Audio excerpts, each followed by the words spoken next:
You don't need a visa to go to Singapore if you're a holder of a Ghana passport. So if you have a Ghana passport, no matter where you are in the world, in Ghana, Africa, Europe, or America, you have the right to travel to Singapore without a visa and be there for a period of 30 days. This is because Ghana and Singapore have a visa-free agreement that allows citizens of Ghana to go into Singapore and be there for 30 days, and citizens of Singapore to be in Ghana for 3 months. I don't know why we don't have the same equal number of days.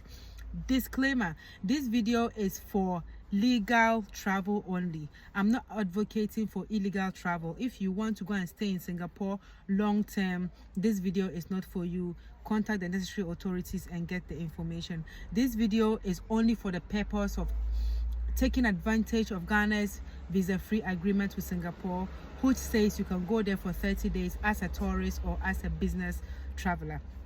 With that being said, there are a few documents you have to have on hand, because when you are traveling for visa-free, they need to make sure that you will exit their country when your period of stay is up. So they'll inspect the following documents before sometimes you are even allowed to board the plane, or before you are allowed to leave the airport at Changi Airport in Singapore.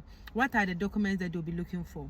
The first document is, of course, a valid passport. You have to have a valid Ghana passport to prove that you are a citizen of Ghana. The passport should at least have 6 months on it before it will expire from the moment you arrive in Singapore. Second document is you need to have a return ticket. So when you are booking your flights, you need to have the date you are going to Singapore and the date you are leaving Singapore. This will convince them that indeed you intend to leave their country at the end of your visit. The third document is you need your address or proof of accommodation. If you are going to be staying with a household or somebody in Singapore, you need to give the person's name, the location, and their address. Or if you're also going as a tourist or even as a business person, you need to book a hotel and then show them the booking of the hotel. You can book your hotel at booking.com. Some of them don't even require you to pay a deposit, you just book. And you can also book your flight at www.skyscanner.net. You put in the date, the date you are going, the date you are returning. They'll give you an option of a lot of flights. You choose the airline you want to go to, you contact the airline, and you take it from there. The fourth document you need is your proof of funds. They always want to make sure that you have enough money to take care of yourself.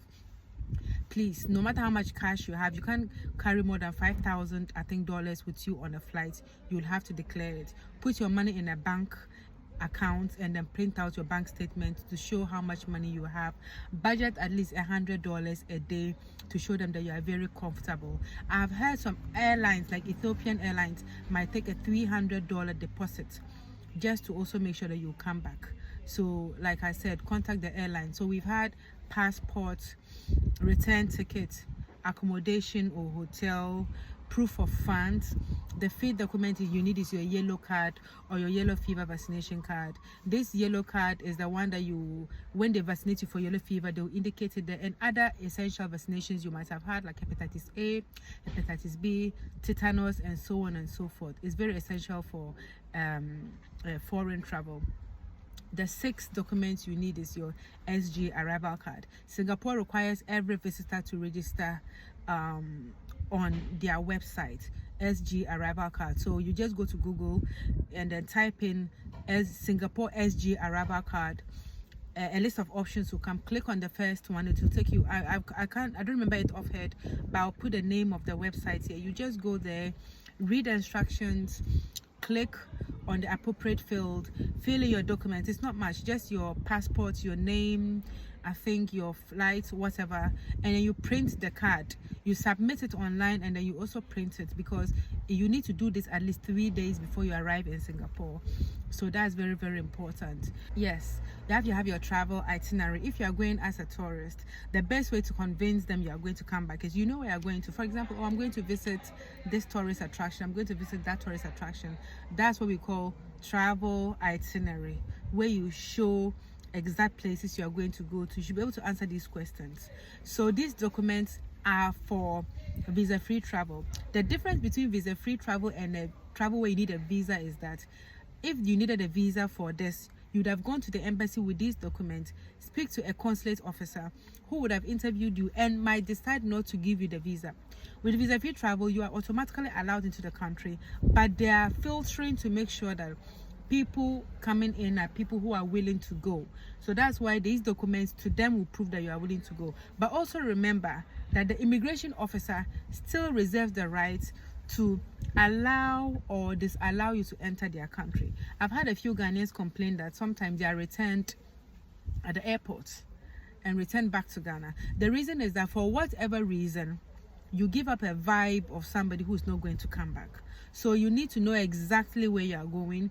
You need to know exactly what you are doing. You need to get all your documents in place so that when the immigration officer speaks to you, they should understand that you are going to come back. And but if you are nervous, your answers are not coherent, they are going to refuse to entry.